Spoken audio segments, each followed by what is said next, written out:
still in San Marcos, going to Kingsville in the morning, having a fine time, but in my range, would like to see you, and will, if possible.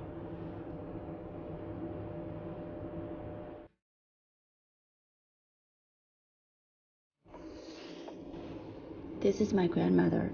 She was only 17 years old when she met my grandfather, and he was 21, a graduate in electrical engineering.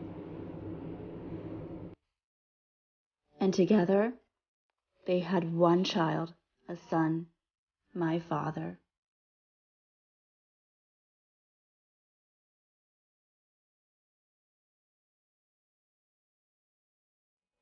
For a man that escaped to the outdoors for more than just recreation, but for a sense of serenity, his life was forever unhinged from the very tracks that took him where he needed to be. All the things he used to enjoy, he couldn't do anymore.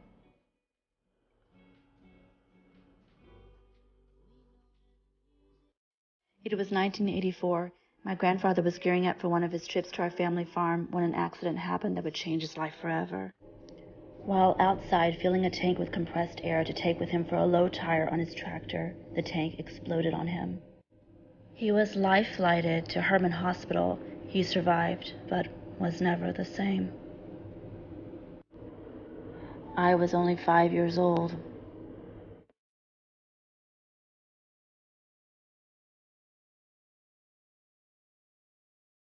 Left now dependent on my grandmother with a loss of memory, we were grateful it was only minimal.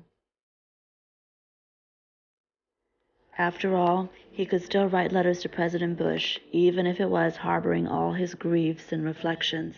It was something we couldn't take for granted.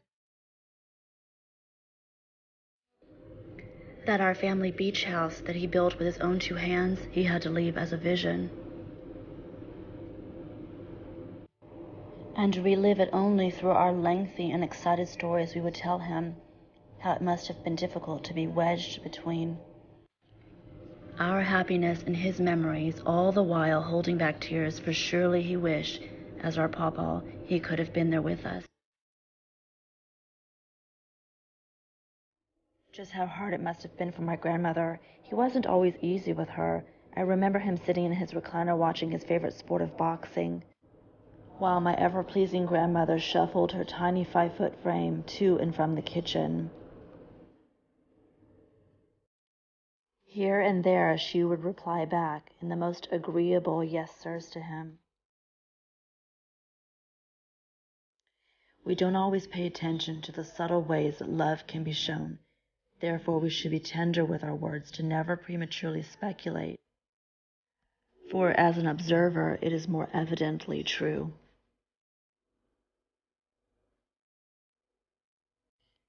During that cherished time we have with our loved ones, we only see glimpses of their days.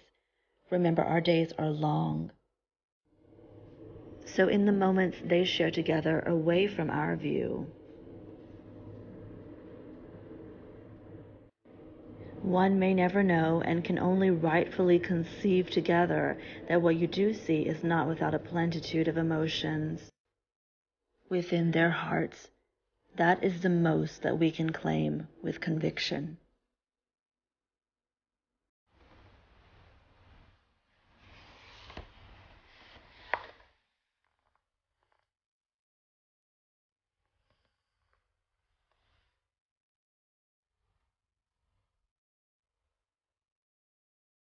She took care of him most lovingly and proudly.